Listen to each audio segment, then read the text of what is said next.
Hello, welcome to another tonalist landscape oil painting demonstration. This is your painter in residence, M. Francis McCarthy, and welcome as well to day 9 of the Mastering George Inness series. The painting of George's that we went after today is called Autumn Gold, and the size of our study is an 8 by 12, which is way smaller than he painted it. Now, I didn't look up that information, and hopefully I'll have that at my fingertips very soon. But you can go to the corresponding blog post for this video. There's a link, and I'll have the size of his painting. But I'm guessing that it's in that 30 by 45 size range, maybe 20 by 30, something like that. One thing I do know for sure is that it corresponds to the golden mean, which is where I'm at with 8 by 12. So that's basically something that's half again wider than it is tall. So you take half of 8, which is 4, and you add it to 8, you get 12. That's golden mean. You could do that with any dimension, by the way, and in a lot of ways it really is the perfect dimension. I've been painting in this dimension for quite a while, and I'm very fond of it. I have fondness for actually all the different proportions, which you don't want to confuse with size. Anyway, Autumn Gold, Autumn Gold. A few challenges I ran into in this, which I'll talk about in a sec, which do pertain to the size, I think, the size differential. But before I get into that, probably around the 6 to 7 minute mark, I'm going to continue reading from A History of American Tonalism by David A. Cleveland, the chapter on George Inness, and we've been working our way through that. At the rate we're going, it'll take us, the rest of this year. So that's okay though, because this whole project will probably end up taking about 2.5 years. There's about 130 studies I want to do, and so far I've been on track for one a week. And this week it was tough. It was one of those weeks where everything was getting away from me. And now the actual runtime of the live video is around 4 hours long, so this one did take me a little longer than some of them have done. Why that is, I don't know. I think the composition itself is pretty straightforward, but to get his soft, gauzy, hazy feeling, I had to do what I would call a daubing technique. So that's a bit of a smaller brush and lots of very small daubs. So and because I'm doing a study of his painting instead of my own painting, say if it was my own interpretation of some like photographic reference or something like that, I was just gonna go in there and go swap, swap, swap, just get the strokes in whatever way I felt like it. I mean, I could use that daubing technique, I guess, but I don't really so much in my own work. Although I have found it very, very efficient and effective at getting the sort of tonality that Inness achieves in this work. So it's been a valuable addition to my palette of different brush techniques, so to speak. And that's what you'll see me doing in this video, just little daubs, little daubs. Not so much in the drawing stage, which you just saw me complete. Now, by the way, I'm working on hardboard. Has 2 coats of transparent acrylic gesso. The brand I've been using was Liquid Text, but actually I've come up with my own formulation of my own transparent gesso, which is like, I don't know, 1/6 the cost, maybe even less. That transparent gesso from Liquitex is very expensive, very pricey, so I found a good alternative.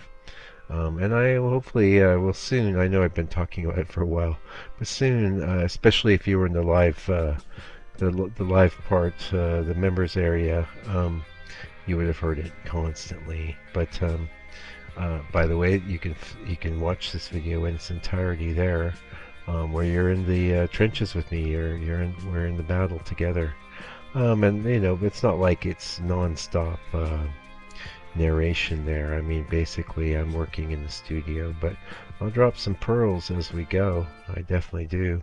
You got access to 4K resolution and the glacial pace of real time, which is easy to speed up, so you can double it, sit back, have a cup of coffee, whatever. It's a great way to support the channel. So challenges, okay. Some of the edge work came out a little. I mean, I did a good job at the top bit. This is the bit you see me doing now. Where this ridge of roundish trees, I want to say bushes, but they're big old trees. Um, I basically, I want to say I struggled there, but it was basically just a time thing. I've discovered that if I try to work on the color section of the painting on another day, it makes for really, really poor videos. Basically, and that's one of the reasons I work at this size too. That, and I'm very comfortable, enjoy working at the sort of sizes I work at. But so it would have been just more time, I think, and I was kind of just struggling. I think now looking at it, I probably at the top of those bushes. I mean, they look okay. But if you again go to the blog, and you know, I'm sharing his masterpiece right along with my study. So definitely places where I don't get as good a result as the master. But keep in mind that it's not my original painting. I'm making a study of someone else, so that's a bit of a different modality. It's a bit of a different mindset than being the actual originator of the work. But I have to say it's very, very valuable, and I recommend, if you haven't got into doing your own studies after the masters, whoever your favorite painters are, I can tell you, if you are looking for ways to become a much better painter in a hurry, that's the best way. That's the fastest route there is. Just don't make that the only thing you do. Okay, there's my caveat. And don't only do your studies from one guy. In spite of the fact that you're seeing me do tons of studies after Inness, I'm sort of already pretty established in what it is I do, so I'm not overly worried about becoming a clone of Inness. That's not going to happen. Yeah. Anyway, let's get into this book from David A. Cleveland. If you don't have a copy, I highly recommend you pick it up. It's not a cheap book, but it's got beautiful, beautiful color reproductions. If you look around on my channel, you'll see I did a kind of overview of it, where you can see just really what a great book it is. And yeah, you go ahead and buy it. And I've had tons of people get back to me saying, well, that's one of the greatest investments in myself and my art that I've made, is getting that book. So we're on page 44. We're going to pick up where we left off. He was talking about running into an artist named Hunt and Lafarge in the Boston galleries, mostly seeing their work. And I mentioned that he was committed abolitionist, and we go on to say, it is uncanny that during the Civil War era of the early 1860s, Inness as well as Hunt and Lafarge produced some of the first great prototypical examples of the tonalist domestic landscape, what Inness would later come to call the civilized landscape. Clearly, the three artists must have been aware of one another's innovations through the Boston dealing and collecting circles, but something of the ongoing trauma of the Civil War undoubtedly played a part too.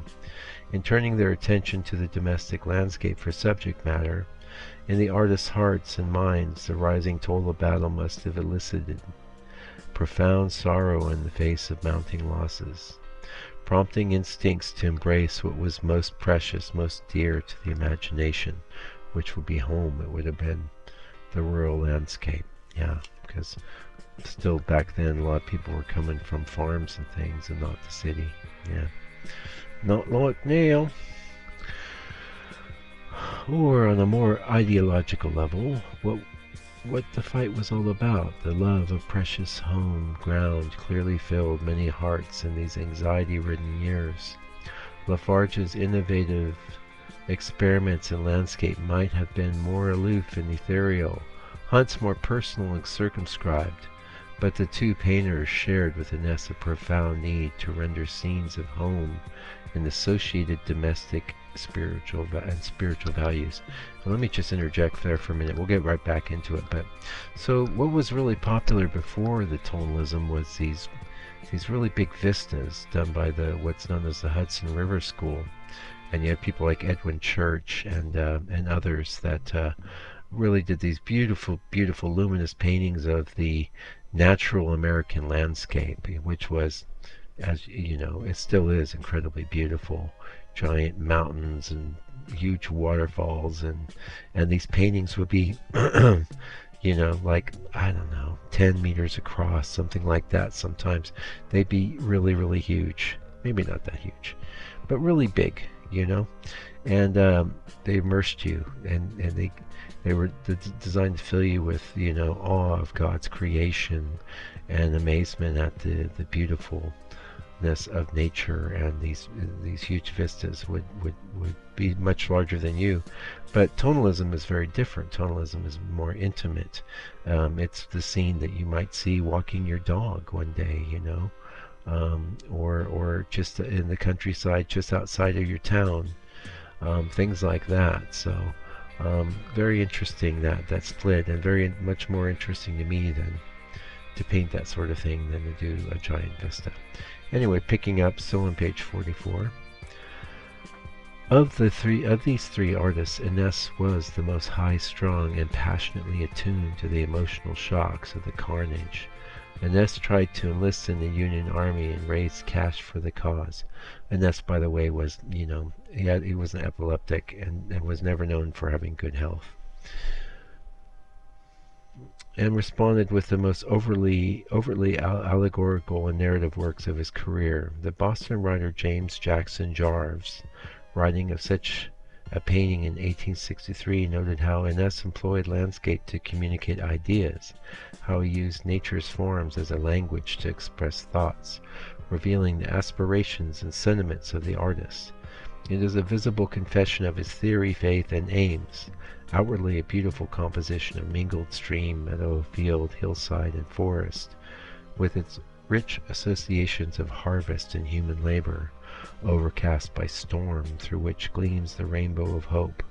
Inwardly, an eloquent symbol of a struggling soul. That was a quote from that guy Jarvis.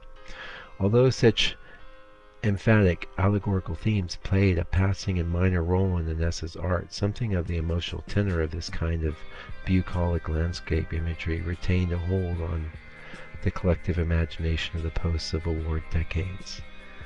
You know, we better leave it there so I can get into some concluding thoughts. But yay, it takes that's one page, is, you know, quite a lot of text on it. But I say one of the things that distinguishes this art book from pretty much every other art book I've owned. I mean, some of them have great tales of the stories of artists' lives, but David writes like a poet, and he writes beautifully and succinctly and educationally. It's a book that reads very well, whereas, you know, generally we buy these things just for the pictures, let's admit it. So anyway, that's a pitch for that book, and we're going to keep reading through it from you know, from this point forward till we get to the end of that chapter. And then I have a lot of other really nice Inness books that we're going to get into. So so what else on this painting? Okay, the greens, we got time to talk about that. They're all kind of on the cool side, so my strategy there was, you know, start with the Mike's green, which is the acrylite yellow and black mix that I use as my basis for most of my greens. In this case, I added a bit of blue. I could have, for a lot of it. There are places I use phthalo as well. In the darker greens, a lot of alizarin crimson. Some of the lighter areas we got into some orange, but really the color I used to modify the greens most in this painting, I would say, was yellow ochre, which is not a cool color, but it works very well with the cool greens because it gives you that lighterness. And actually in many spots, lighterness is not a word, I know, I used white too, so overall I think I got a really good approximation of his colors. And I would have liked to get a little better on the edges, but looking at it now, I'm very happy and proud of my effort, and it'll be in my store. I'd be happy to sell it to you. I think these I'm doing at $2.99, so check it out. Go support this artist if you would like to own one of my Inness studies or any of my other paintings. You can see there in the store. Yeah, and we're getting close to the end of the video. Thank you so much for joining me today. Hopefully you got some good tips here, and you maybe learned a little bit about Inness and his life and struggles, and the creation of tonalism itself, which is really cool to learn about. Um, like I said, check out the members area to get even more impactful information. And until I do come back with another video for your perusal and edification and enjoyment, do me a favor, do me a solid. Take good care of yourself, your family, all your loved ones. Try and be patient with people that have opinions that differ from your own. And stay out of trouble. God bless you and your family.